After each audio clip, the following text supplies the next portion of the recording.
Hey friends, this is Chad Wakefield, PMP. Thanks for tuning in to Risk Assessment and Risk Analysis. This is a critical step in the project risk management process. So far, we've talked about big picture: what is risk? What does it mean to your organization, to your project? How how to address it, how to work with it as a project manager, how to identify them, and how to start to organize risks that you've identified into a risk register. Now it's time to take it a step further and analyze these risks, do an assessment on them so that you can better plan and decide whether or not you're going to accept these risks, you're going to transfer them to somebody else, you're going to try to avoid them in some way, or you're going to make some other decision on how best to work with them. In project risk management, there's two types of risk analysis. Qualitative, which is very much, kind of evaluating a low, medium, high risk based on institutional knowledge, expert judgment, things like that. Whereas there's quantitative risk analysis, which is engaging probability, statistics. It's highly complex, and it takes a lot of skill and knowledge and comfort with that kind of analysis. And for the kind of projects that we work on in the realm of housing and community development, a lot of risks are going to fall within the qualitative realm to begin with. Things like communication, stakeholder engagement, community outreach, those kinds of things where if we don't do them, or if we do, the kinds of risk associated with our projects are going to be much easier to describe and then manage in a more qualitative sense as opposed to a quantitative.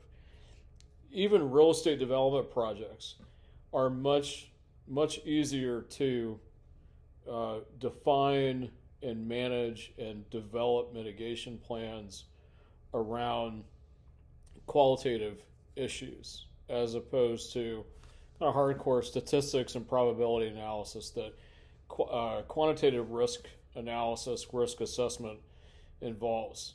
You see a lot of quantitative risk assessment in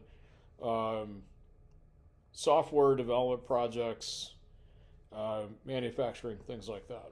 So for our purposes, we're going to focus in on qualitative risk analysis, really assessing the root cause through our expert judgment and input from our team, much more than trying to delve into, like I said, kind of hardcore statistical analysis and assigning probability to a risk. We're going to look at, though, a simple numeric calculation to come up with a score ranking, if you will, for a certain risk. Crucial conversations that an organization has to have around risk.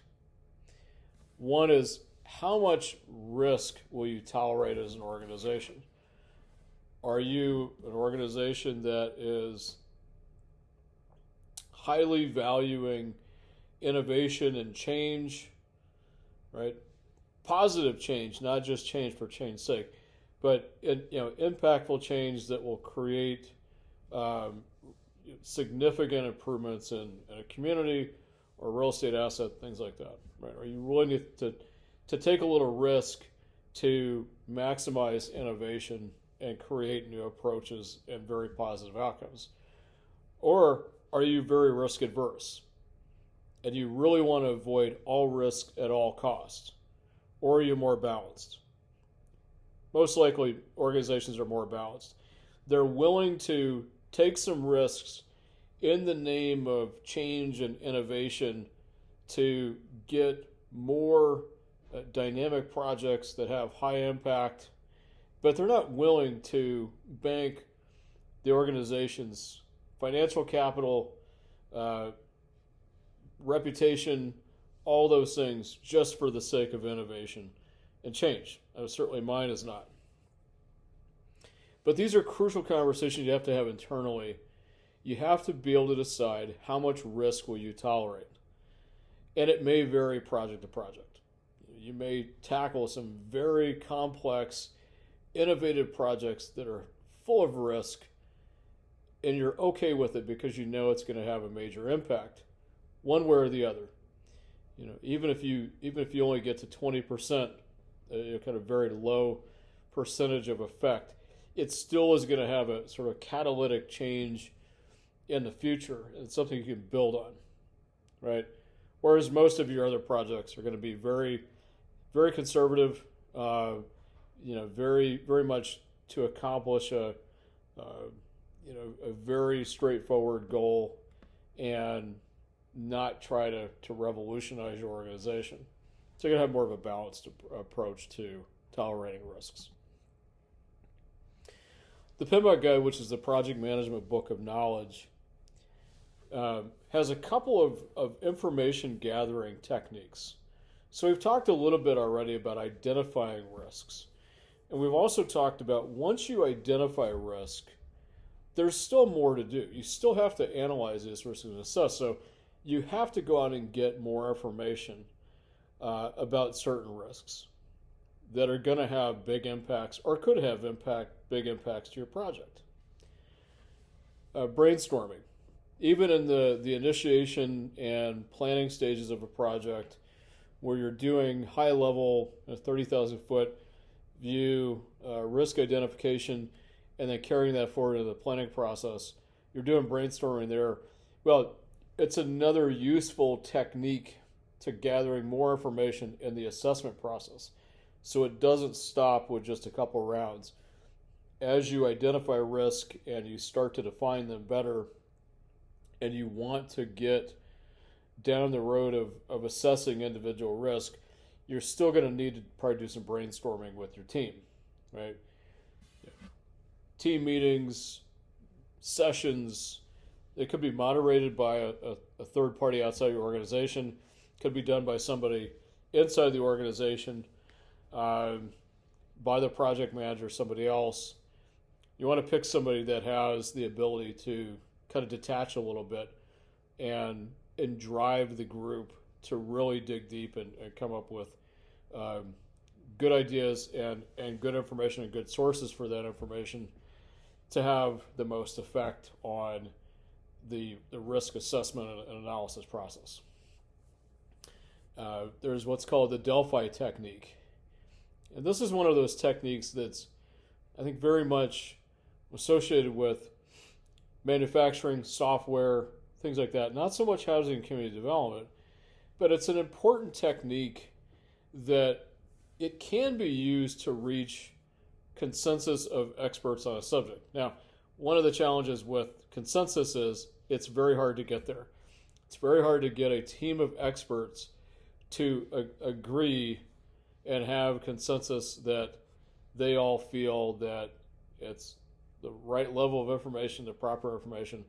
So it's a very challenging technique in that it's just consensus is hard to get to. You're always going to have varying viewpoints at some level, right? So consensus is very hard to reach. Expert interviewing, on the other hand, though, is a very good technique where you're still getting the experts to weigh in, right? You're still seeking their counsel, if you will, but you're not looking for consensus. It's much more of a one-on-one, tell us what you think, dig deep, but, you may have a disagreement as one expert as the other, right? A doesn't have to be on the same page as B. And in some cases, you really want that. You actually want differing opinions because you're trying to gather as much information as you can. You're trying to see what different types of risk and how much impact something could have. So it's good to have varying opinions a lot of times. Root cause analysis is it's a technique that's used in manufacturing and banking and software, and is a tool that's often more associated with quality management than it is risk, but it definitely has some major benefit to project risk management. For one thing, project risks always have a root cause. It's not just the outcome, it's the root of what's causing that outcome. Over time, over budget is based on something. There's a root there. It's not just being over budget or over time having a schedule that's blown up is the risk. It's all the underlying things that are causing those outcomes are your risks that you need to manage.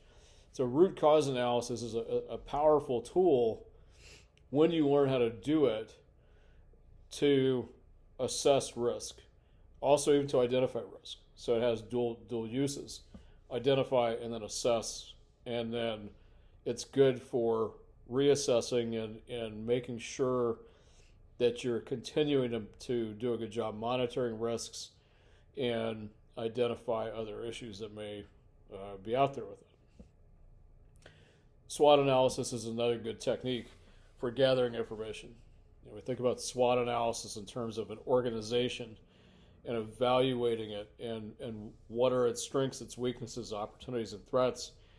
You can also apply that to analyzing projects. You can very much do that in terms of looking at your team, your communication, your systems and processes.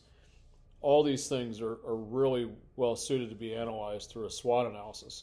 So it is a good tool in gathering information to do further assessment and see where you might be at with a certain risk. A couple of other tools and techniques. Expert judgment. Again, it's a judgment of your experts. What do they think? What does their experience tell them? What have they seen on other projects?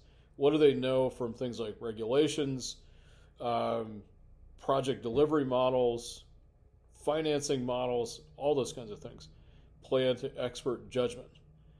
You have people that have specific knowledge in an area or an application of something, and they can advise you on how to take the information you've gathered and now dig deeper and assess it for determining how impactful your risks are going to be, how likely they might be, and how much of an impact they're going to have on your project.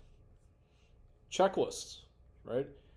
You can use a simple checklist as a way to set up and drive one of these other techniques we've talked about, including a consensus process like in the Delphi technique. You can basically give everybody a checklist to say, look, this is the direction you need to follow. This is the information we're trying to capture. So follow this so that we get the outcome that we're looking for, which is your consensus or your expert judgment or what have you. Assumptions. Assumptions is very much like expert judgment. Although you may have others that they may have less expertise and yet have a very clear understanding of the project, have a very clear understanding of the outcomes that you're seeking. And so they're really well suited to make some assumptions about a project and risks that might exist or arrive in the future, and be able to give you some good insights that you can analyze to, again, see the likelihood of project impact and things like that.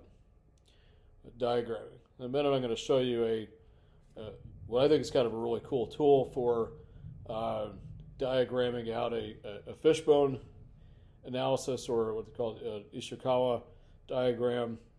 There's other diagrams out there, bow ties, which is much more complicated, I think, than the fishbone diagram, but it's something that could be useful to you. It's going to take a little bit of study. We're not just going to go into it here, but just know that it's out there and it could be useful to you. The PMBOK guide, or that's a project management book of knowledge. Sounds very ominous. It's actually a fairly accessible book. It does take some getting used to the language and the way that it's presented, but it's a very practical work that you can utilize in all your project management tasks. But the PMBOK lays out some risk tolerance that basically lays out outer limits or thresholds that are acceptable or not acceptable for you as an organization. We'll see this a little bit, but it's very much a diagram kind of color coded approach, and it's rooted in the triple constraint of cost, scope, and time, reputation. There's other things that you need to look at. See how much risk can you tolerate, how much risk to your reputation, how much risk to your budgets, schedules, all those things. PMBOK guide lays out a number of tolerance levels that you can use to do some very good qualitative risk assessment.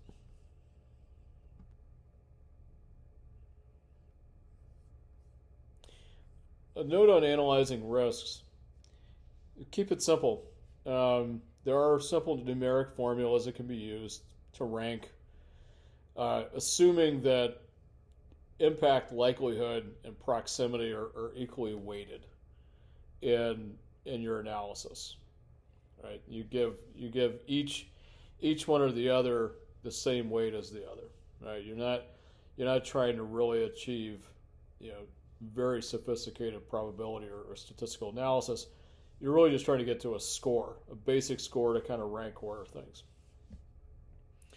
Again, keeping simple, analyzing risk in terms of a simple scale of low, medium, high is a good way to get started, and it's a good way to manage a lot of projects, especially projects that aren't just insanely complex. Right? You're not creating new software or manufactured goods. You're not doing any of that.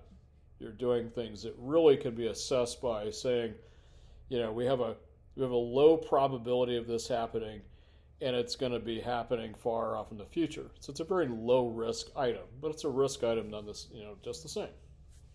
And nonetheless, whereas you might have something that's very high probability, you just know it's going to happen, and it's very soon in the process of what you're trying to develop.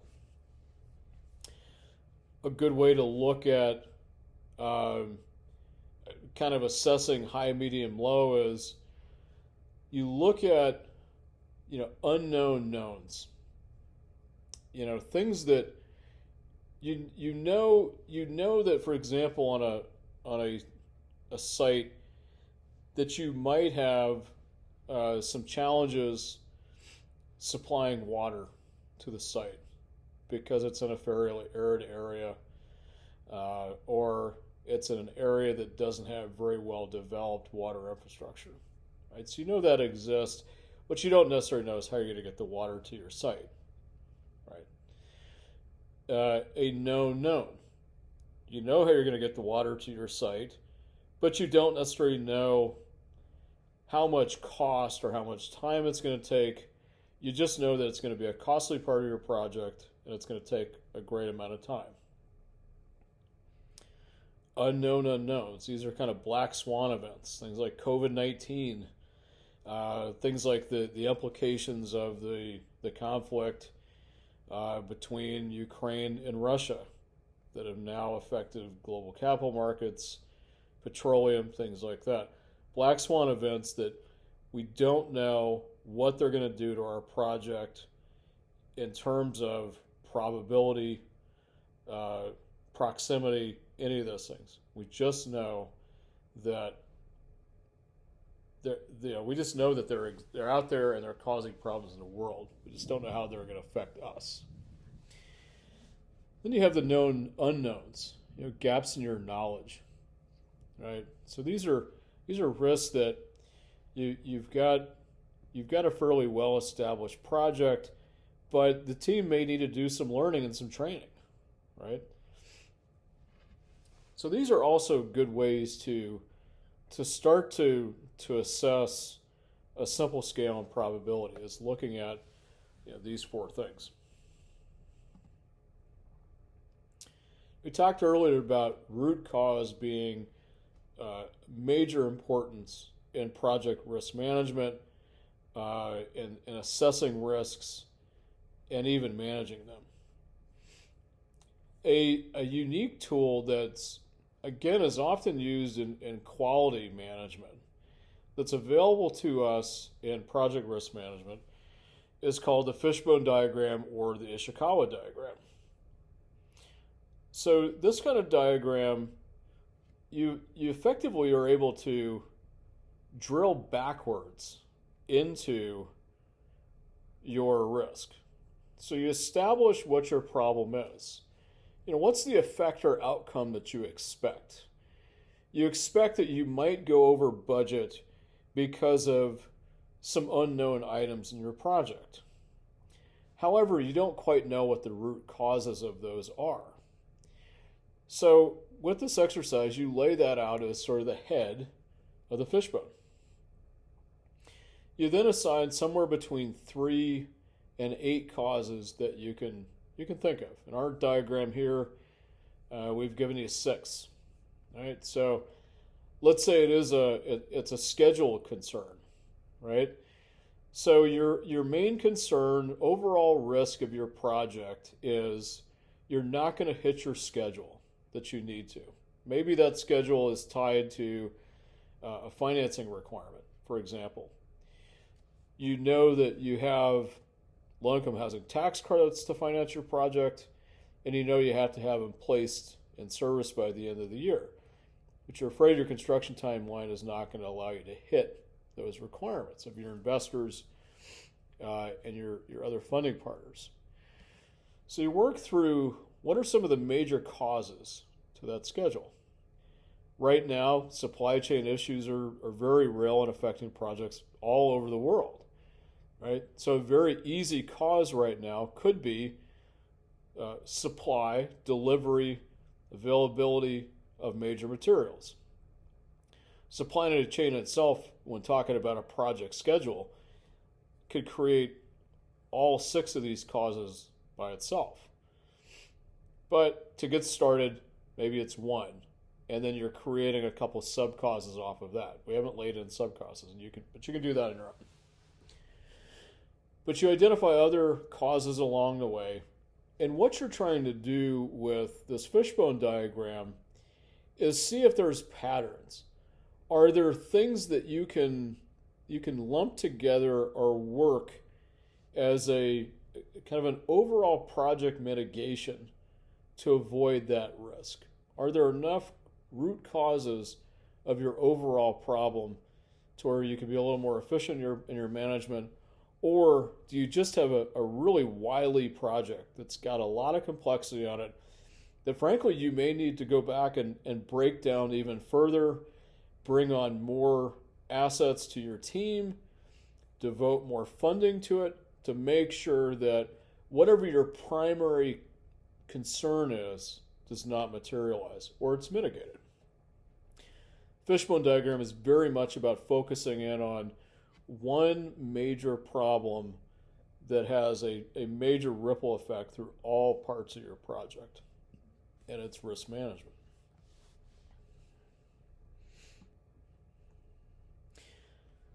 I mentioned earlier there's a simple numeric ranking for prioritization purposes that assumes that the impact, likelihood, and proximity are all equal.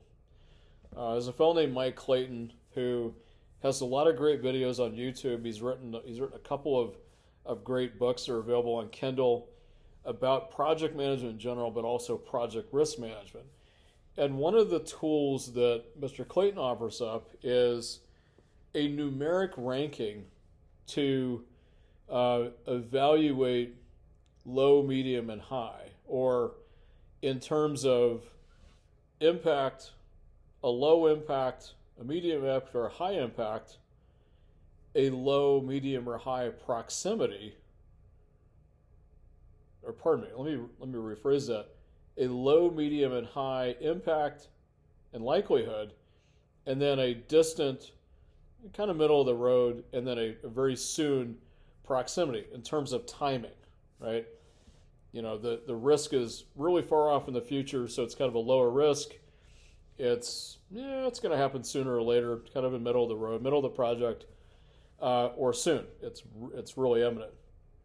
So assuming all these things related to impact, likelihood, and proximity are equal, you can assign a 1, a 2, or a 4 based on what you're looking at. So A very low risk is going to come up with a score of 1. A medium score across all these things is going to generate an 8. And a very high risk is going to generate a 64. So let's say you have 10 risks identified and you've got 164 and a whole bunch of 1s. Well, you're most likely going to focus all of your time and attention on that 64 to analyze it and see if it's something that you can manage at all.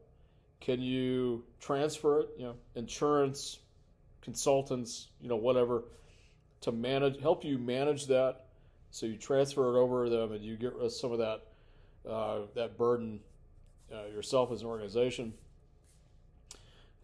or is it just something you're just going to have to live with? Right? Yes, it's very high in terms of likelihood and proximity and impact, but there is no way to make it go away. You just have to kind of work through it and make sure everybody's up to date and understands that this one risk has been very well analyzed. It has the possibility of delaying a schedule or creating a cost overrun, and you've got some measures in place that you're going to work through to help lessen that as much as you can, but you're not making it go away. Right, so this is very good. And it can be added to a risk register. It can be used to just simply identify what you're going to focus in on as the project manager. Another tool for assessing risk is a risk assessment matrix. So in some respects, you're taking, this could be even, combined with the Numeric and even the Fishbone. What you're trying to do is you're trying to visually lay out tolerance levels, right? So if you're if you're a very conservative organization, all your risks are really going to have to be in this, this far zone on the X and Y axis. Very low impact, very low likelihood. Whereas if you're a little more risk tolerant, you're going to be somewhere in the middle, right? You don't want to go into the red that much, but you'll do it for a very impactful, innovative project that will deliver a significant benefit to your organization and your stakeholders, but it's going to cost you a little bit. And hopefully you'll learn from it. You have some organizations that are just kind of like, let's go for broke. And they may be all the way up here with some projects, right? And that's what you have to decide. Are there any projects you could tackle that would be worth this? Something that could really cost you financially, really cost you with your reputation, whatever. Whatever the impacts are, how much are you willing to tolerate to take on that project? This is what this hopes to do. And one thing to remember, these colors, you get green, you get yellow, you get red. You can even use this to evaluate, classify impacts. Instead of using high, medium, low, you could use red, yellow, green. You could code it instead of using words. It may be a very easy way to visually capture something on this next tool, which is your risk register, your risk log, where we have these analyzed areas of likelihood, impact, proximity. Instead of saying high, medium, low, or giving the proximity a time frame, you could use colors here because it may stand out better and be a much better tool for your organization to manage risk and convey kind of where you're at in the process. That's a conclusion of looking at tools and techniques for project risk assessment, risk analysis. I hope this is beneficial to you. I look forward to talking to you about these more. And if I can be of help to you in any way, feel free to give me a call or send me an email. Direct phone number is 480-435-0623. And direct email is Chad, C-H-A-D, at revivaldevelopmentservices.com. Thanks for tuning in, and I look forward to talking to you soon.